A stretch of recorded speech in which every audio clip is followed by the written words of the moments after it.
Hello students, कैसे हो सभी लोग। आज हम स्टूडेंट हमारा हिंदी का चैप्टर 6 जिसका नाम है परिश्रम ही पूजा, ये करने वाले हैं। ये पूरा चैप्टर मैं आपको आज एक्सप्लेन करूंगा, इसके लिए आप वीडियो आखिरी तक जरूर देखो। इसके पहले मैंने बाकी सब्जेक्ट्स का एक्सप्लेनेशन क्वेश्चन आंसर दे दिया, आप जाकर हमारे प्लेलिस्ट में देख सकते हो, ठीक है। तो यहाँ पर देखो, आज जो हम चैप्टर करने वाले हैं हिंदी का परिश्रम ही पूजा, इसका टाइटल है ये। परिश्रम मतलब क्या होता है? मेहनत, ठीक है। पूजा मतलब क्या होता है? एक तो मतलब होता है जो आप भगवान की पूजा करते हो। दूसरा मतलब क्या होता है कि सबसे पूजा मतलब सबसे ऊंचा और पवित्र काम जिसको माना जाता है। क्या? सबसे ऊंचा और पवित्र पवित्र काम। तो यहाँ पे परिश्रम ही पूजा क्यों ऐसा बोला गया है कि मेहनत ही सबसे ऊंचा और पवित्र काम है। तो ये चैप्टर में जो हम देखने वाले हैं वो क्या है कि हमें जो लेखक है ये बताना चाहते हैं कि जीवन में अगर आप परिश्रम करोगे, मेहनत करोगे तो ही आगे बढ़ पाओगे। आलस जो है वो इंसान का सबसे बड़ा शत्रु होता है, दुश्मन होता है, क्योंकि वो उसे उसके जीवन में पीछे धकेलता है, ठीक है, पीछे लेकर जाता है। परिश्रम नहीं करोगे तो आपको कामयाबी नहीं मिलेगी। परिश्रम करने वालों को जो फल मिलता है वो बहुत ही मीठा होता है। तो ये सारा मैसेज आपको यहाँ पर दिया गया है, ओके। तो इस जो हमारी कहानी है इसके इसके लेखक का नाम क्या है यहाँ पर नहीं दिया गया, तो हम डायरेक्ट क्या करते हैं, अपना लेसन स्टार्ट करते हैं, चैप्टर स्टार्ट करते हैं। सबसे पहले देखो यहाँ पर आपको क्या दिया गया है, परिश्रम ही पूजा है। वापिस जो आपका टाइटल वापिस यहाँ पर बोल रहे हैं कि परिश्रम ही पूजा है, मतलब कि मेहनत ही सबसे पवित्र और ऊंचा काम है। पूजा तो पूजा होती है, क्या बोले, जो पूजा है वो तो पूजा होती है, मतलब कि जो आप करते हो, ठीक है, जो आप अपने गॉड की, अपने भगवान की जो भी आप करते हो वो तो पूजा होती है। पूजा परमात्मा की होती है। और क्या बोले, पूजा जो है परमात्मा की होती है। परमात्मा परमात्मा मतलब क्या? ईश्वर, गॉड आप बोल सकते हो। क्या बोल रहे हैं, जो पूजा होती है वो तो परमात्मा, ईश्वर, गॉड की होती है, इष्ट देव की होती है और इष्ट देव की होती है, ठीक है।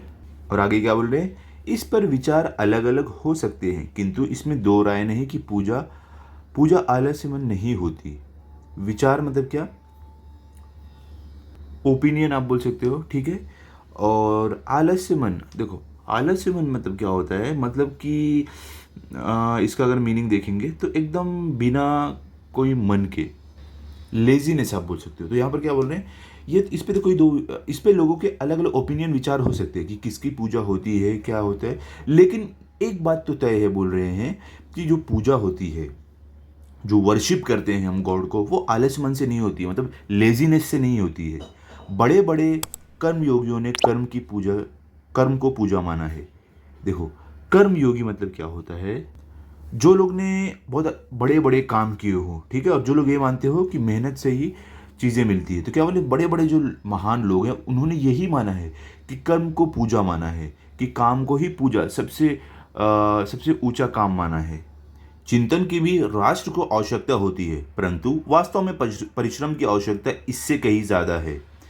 चिंतन मतलब गहरी सोच, राष्ट्र मतलब देश, आवश्यकता मतलब क्या? ज़रूरत, ठीक है। और वास्तव में मतलब कि सच में, परिश्रम मतलब मेहनत, आवश्यकता मतलब कि आपको बताया हूँ ज़रूरत, इंपॉर्टेंस। तो यहाँ पर क्या बोले, चिंतन मतलब कि गहरी सोच जो है उसकी ज़रूरत तो हमारे देश को बहुत ज़्यादा होती है, लेकिन सच में सबसे ज़्यादा ज़रूरत है परिश्रम की, मेहनत की। क्योंकि अगर हमारे देश में मेहनती लोग रहेंगे तो ही देश आगे बढ़ेगा, क्योंकि वो काम करेंगे, उससे अच्छा रिजल्ट आएगा जिससे हमारे देश को फ़ायदा होगा। तो ज़्यादा ज़रूरत परिश्रमिक लोगों की है हमारे देश में। बचपन से ही परिश्रम करने का अभ्यास निसंदेह आपको सफलता की राह पर ले जाता है। क्या बोल रहे हैं यहाँ पर, मीनिंग्स देख लो यहाँ पर। परिश्रम मतलब क्या? मेहनत। और अभ्यास मतलब क्या? प्रैक्टिस आप बोल सकते हो। निसंदेह मतलब क्या? निसंदेह मतलब कि बिना शक, अनडाउटेडली, ठीक है। सफलता मतलब क्या? कामयाबी, ठीक है, सक्सेस। तो यहाँ पर राह मतलब क्या? राह मतलब आप बोल सकते हो रास्ता। तो यहाँ पर क्या बोल रहे हैं कि बचपन से अगर आप मेहनत करोगे तो आपको पक्का जीवन में, निसंदेह मतलब कि बेशक वो आपके जीवन में आपको एक सफलता, एक सक्सेस के रास्ते पर लेकर जाएगा। फॉर एग्जाम्पल, आप मेहनत नहीं करोगे, आपका एग्जाम में अच्छा नंबर नहीं आएगा। आप मेहनत करोगे, आपका एग्जाम में अच्छा नंबर आएगा, तो वो आपको सफलता की ओर लेकर जा रहा है, ठीक है। यदि आपको आलस्य की आदत पड़ गई तो समझ लीजिए कि आप पतन की ओर जा रहे हैं। देखो, आलस्य मतलब क्या? लेजीनेस, ठीक है। और पतन मतलब क्या? बर्बादी, गिरावट, डाउनफॉल आप बोल सकते हो, ठीक है। तो यहां पर क्या बोल रहे हैं अभी कि अगर आपको लेजीनेस, अगर आप लेजी हो गए हो और आपको इसको आदत लग गई, पड़ गई है, तो समझ लो आपके जीवन में आप पीछे जाते रहोगे। आपकी वहां से बर्बादी का टाइम शुरू हो जाएगा। इसके लिए कभी भी लेजीनेस को आपको आदत नहीं बनानी चाहिए, ठीक है। ये बहुत ही खतरनाक चीज है, आपके जीवन में आपको पीछे धकेलती रहेगी। अब आगे देखते हैं क्या है। यहां पर देखो,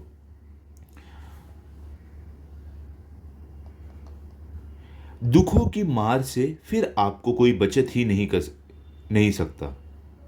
क्या बोल सकते हैं? दुखों की मार से फिर आपको कोई बचा ही नहीं सकता। अब क्या बोल रहे हैं, अगर आपको समझ लो आलस की आदत लग गई है, तो आप तो जीवन में पीछे जाओगे, बर्बाद होते रहोगे। और दुखों की मार से मतलब कि आपके जीवन में जो भी दुख आएगा, उसकी मार से कोई आपको बचा नहीं सकता। क्यों? क्योंकि कोई और आपको कितना भी चाहे कामयाबी दिलाना नहीं दिला पाएगा सक्सेस, जब तक आप खुद आलस को छोड़कर आप परिश्रमिक नहीं बनोगे, ठीक है। कहा गया है आलस्य ही मनुष्याणा शरीरस्थो महारूपी महारूपी। तो यहां पर बोले कि ये कहा गया है कि आलस्य ही मनुष्याणा शरीरस्थो महारिपु। इसका मीनिंग क्या है? आलस्य ही मनुष्याणा मतलब कि आलस्य मनुष्य का, शरीरस्थो मतलब कि शरीर में रहने वाला, और यहाँ पे महारिपु मतलब कि बहुत बड़ा शत्रु। तो क्या बोल रहे हैं कि आलस्य जो इंसान के शरीर में रहता है वो उसका बहुत ही बड़ा शत्रु है, दुश्मन है, ठीक है। यहां पर ऐसे बोला गया है। ये क्या है? संस्कृत में ये कहावत है कि मनुष्य के शरीर में बसने वाला सबसे बड़ा शत्रु आलस है। सचमुच आलस्य शरीर में ही बसने वाला हमारा सबसे बड़ा शत्रु है। क्या बोले कि ये तो सच है कि आलस जो लेजीनेस हमारे बॉडी में रहती है, शरीर में रहती है, वो सबसे बड़ी दुश्मन शत्रु है हमारी। संत कबीर केवल भक्त या संत ही नहीं थे, वे अपने हाथ से कपड़ा भी बुनते थे। देखो, भक्त मतलब क्या? जो बहुत ज़्यादा ईश्वर की, परमात्मा की पूजा करता हो, ठीक है। संत मतलब आपको मालूम है, जो रिलीजन की राह में चलता हो, अच्छे अच्छे काम करता हो, ठीक है। कपड़ा बुनना मतलब कि खुद कपड़े सिलना। तो यहाँ पर क्या बोल रहे हैं कि जो संत कबीर इतने महान संत थे, वो सिर्फ भक्त ही नहीं थे, मतलब ईश्वर और परमात्मा की पूजा तक ही नहीं करते थे, वो अपना कपड़ा खुद बुनते थे, मतलब सिलाई अपने कपड़े की खुद करते थे। वे परिश्रम को ही पूजा मानते थे। और क्या बोल रहे हैं, वो मेहनत को ही पूजा सबसे ऊंचा काम मानते थे। परिश्रम शारीरिक ही नहीं होता, मानसिक और बौद्धिक परिश्रम भी होता है। शारीरिक मतलब कि फिजिकल, परिश्रम मतलब मेहनत, मानसिक मतलब कि दिमाग आप बोल सकते हो, ठीक है। बौद्धिक, बौद्धिक मतलब आप क्या बोलोगे? बुद्धि आप बोल सकते हो, ठीक है। मानसिक मतलब दिमाग, बौद्धिक मतलब बुद्धि, परिश्रम मतलब क्या? मेहनत। क्या यहाँ पर बोल रहे हैं कि परिश्रम जो मेहनत होता है सिर्फ फिजिकली नहीं होता है कि आप कुछ काम करते रहो। परिश्रम आपके दिमाग का, आपकी बुद्धि का भी होता है, ठीक है। मतलब मेहनत लगाओ तो उसमें भी लगाओ, दिमाग भी लगाओ, दिमाग से भी परिश्रम कराओ, बुद्धि से भी परिश्रम कराओ। सिर्फ बॉडी से मत कराओ, फिजिकल वर्क मत करो, फिजिकल वर्क करो, उसके साथ साथ अपने दिमाग से भी परिश्रम करो, ठीक है। परिश्रमी में आत्मविश्वास होता है। परिश्रमी मतलब मेहनती। आत्मविश्वास मतलब कि जिसको खुद पर भरोसा हो, सेल्फ कॉन्फिडेंस बोलते हैं। तो क्या बोल रहे हैं यहां पर, जो मेहनती व्यक्ति रहता है, जो मेहनती व्यक्ति रहता है, उसको खुद पर बहुत ज्यादा आत्मविश्वास रहता है। क्या रहता है? सेल्फ कॉन्फिडेंस रहता है, ओके। उसे मालूम होता है कि परिश्रम का फल मीठा होता है। क्या बोल रहे हैं? और उस व्यक्ति को मालूम होता है कि परिश्रम मतलब मेहनत का जो फल होता है वो मीठा होता है। मतलब कि मेहनत का जो परिणाम है वो बहुत ही ज़्यादा सुखद होता है। उसको मालूम रहता है कि अभी तो मेहनत कर रहा है, अभी उसका मन कर रहा है अरे नहीं नहीं आराम कर लेता हूँ, आराम कर लेता हूँ, लेकिन अगर वो अभी मेहनत करेगा तो उसको अच्छा फल मिलेगा, ठीक है। आगे चलते हैं। देखो, मैं एग्जांपल आपको देता हूँ।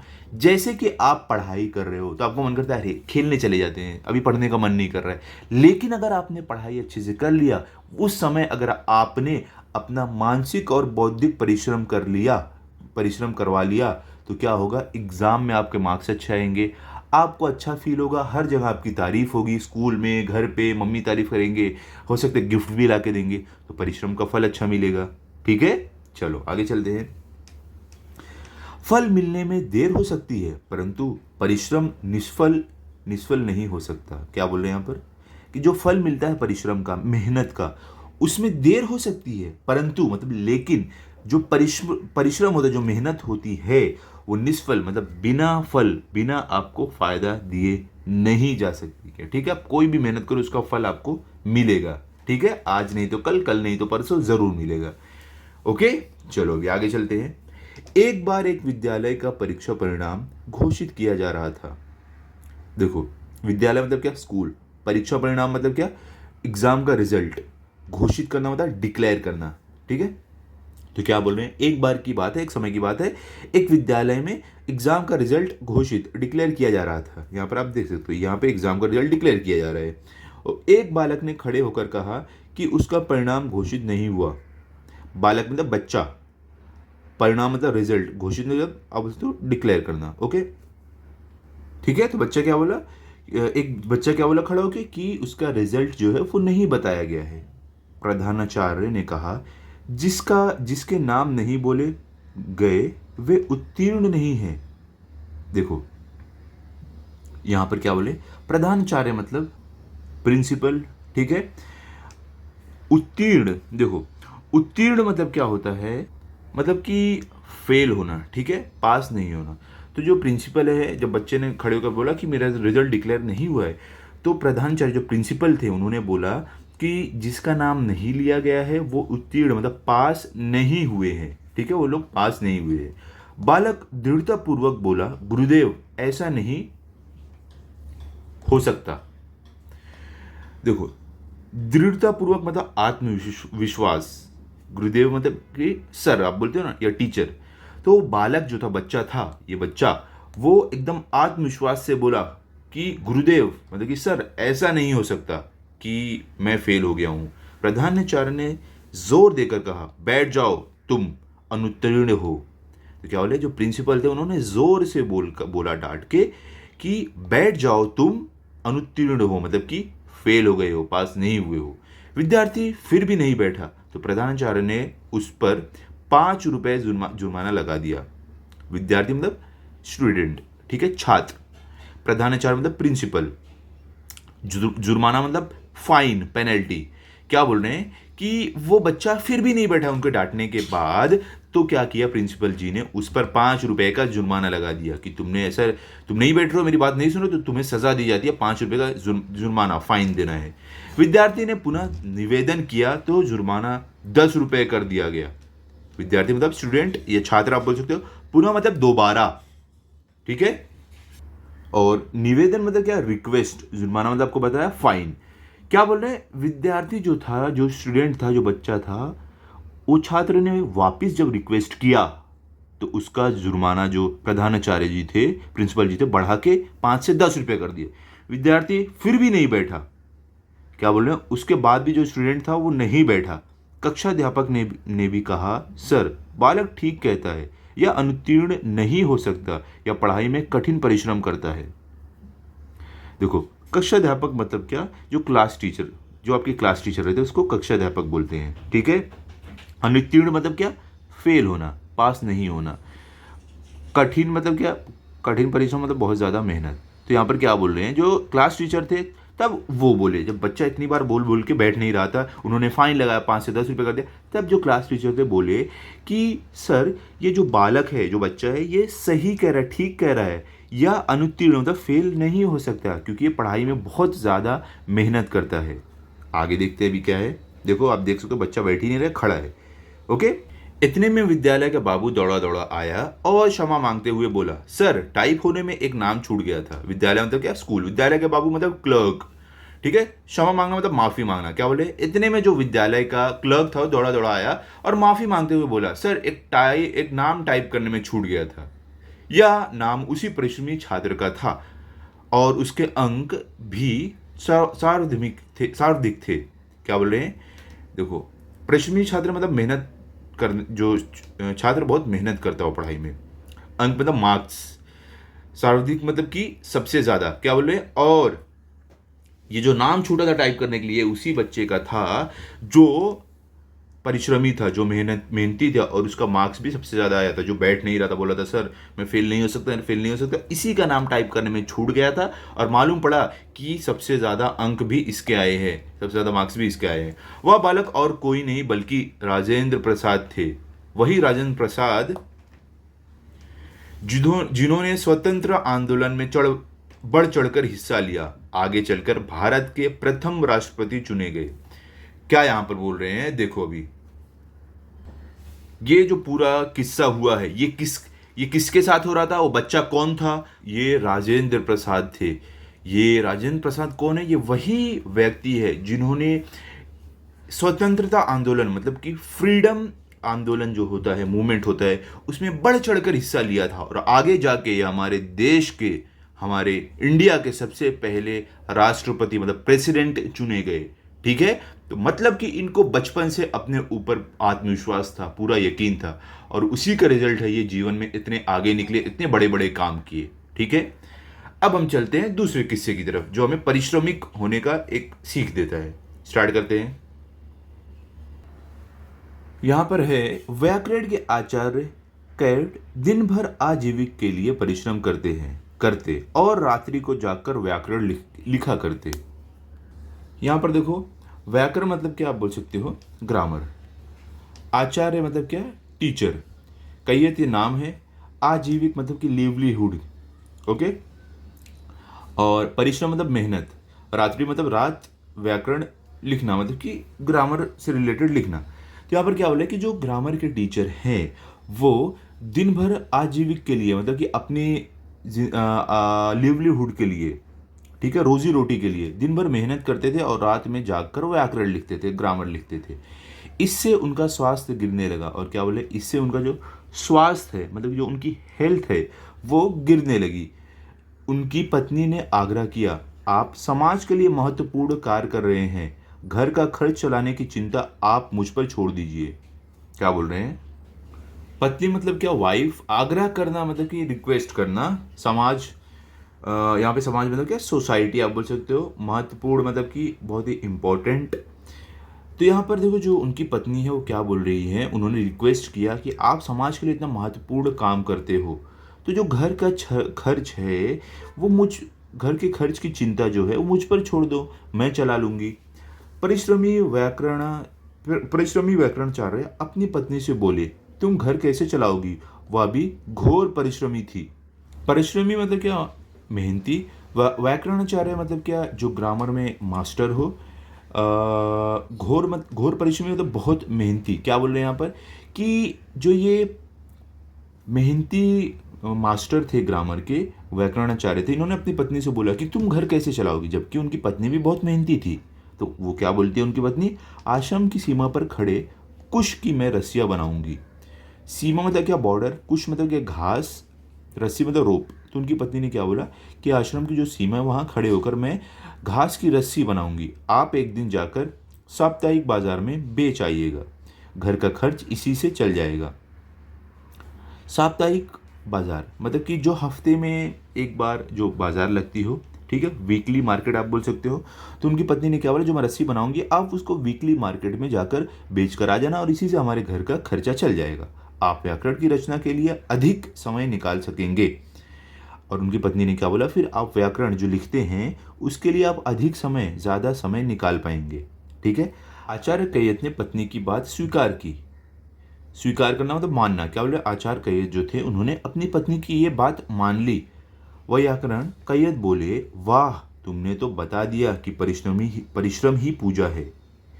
देखो, व्याकरण मतलब ग्रामेरियन जिसको हम बोलते हैं, मतलब जो ग्रामर लिखता हो। तो क्या बोले, जो ये व्याकरण कैयत थे, इन्होंने अपनी पत्नी से बोला कि वाह, उन्होंने तारीफ करते हुए बोला, वाह, तुमने ये बता दिया कि परिश्रम मतलब मेहनत ही पूजा है, सबसे उच्च काम है, सबसे ऊंचा काम है।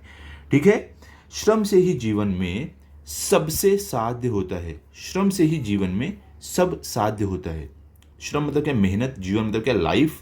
साध्य मतलब आसान। क्या बोल रहे हैं कि उन्होंने और आगे क्या बोला कि मेहनत से ही जीवन में हर एक चीज़ आसान होती है, अब तो शीघ्र सफलता मिलेगी। शीघ्र मतलब जल्दी, सफलता मतलब सक्सेस, कामयाबी। और वो क्या बोले, अब तो जल्दी कामयाबी मिलेगी, क्योंकि इनको दिन में काम करना पड़ता था, रात में काम करना पड़ता था, इससे थक जाते, अच्छे से लिख भी नहीं पाते, इनके हेल्थ पे असर पड़ रहा था। तो इनकी पत्नी ने जब बोला कि मैं आपकी हेल्प करना चाहती हूँ, घर का खर्चा मेरे भरोसे छोड़ दो, तो उन्होंने बोला कैसे करोगी। तो इनकी पत्नी ने क्या बोला कि मैं रस्सी, कुश की रस्सी बनाऊंगी, आप उसको बाजार में बेच देना, उससे हमारे घर का खर्चा चल जाएगा।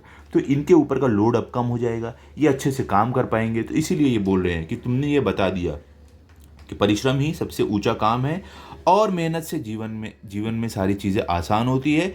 अब मुझे जल्दी सफलता मिलेगी, क्योंकि इनको अब आराम से काम करने का समय मिलेगा। बाकी क्या है, आगे चलकर उन्होंने अद्भुत व्याकरण की रचना की। यह पुस्तक आगे चलकर विद्यार्थियों के लिए पथ प्रदर्शक का काम करने लगी। क्या बोल रहे हैं कि आगे चलकर उन्होंने अद्भुत मतलब कि बहुत ही अच्छे, बहुत ही अमेजिंग आप बोल सकते हो, ठीक है, वंडरफुल। क्या बोल रहे हैं, ये आगे चलकर इन्होंने कैयत जी ने बहुत ही अद्भुत, बहुत ही बड़ी बड़े व्याकरण इन्होंने उसकी रचना की। रचना करना मतलब कि लिखना आप बोल सकते हो यहाँ पर, ठीक है। और क्या बोले, जो पुस्तक, ये बुक्स थी, आगे चल के जो विद्यार्थी स्टूडेंट थे उनके पथ प्रदर्शक का काम करने लगी।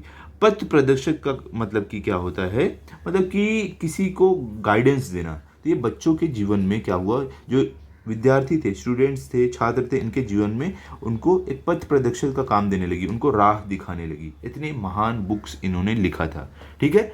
तो ये था दूसरा किस्सा, जिससे हमें पता चलता है कि परिश्रम करो तो जीवन में आपके जो कठिनाइयाँ हैं, जो परेशानियाँ हैं, वो हल हो जाती है, आपका जीवन आसान हो जाता है, ठीक है। आई होप ये पूरा चैप्टर आपको अच्छे से समझा होगा। आप इसको अच्छे से पढ़ लो, समझ लो। अगले वीडियो में इसका क्वेश्चन आंसर करेंगे। तो मिलते हैं अगले वीडियो में। अगर आपको वीडियो अच्छा लगा हो तो आप इस वीडियो को लाइक करो, अपने सभी दोस्तों के साथ शेयर करो। Thank you.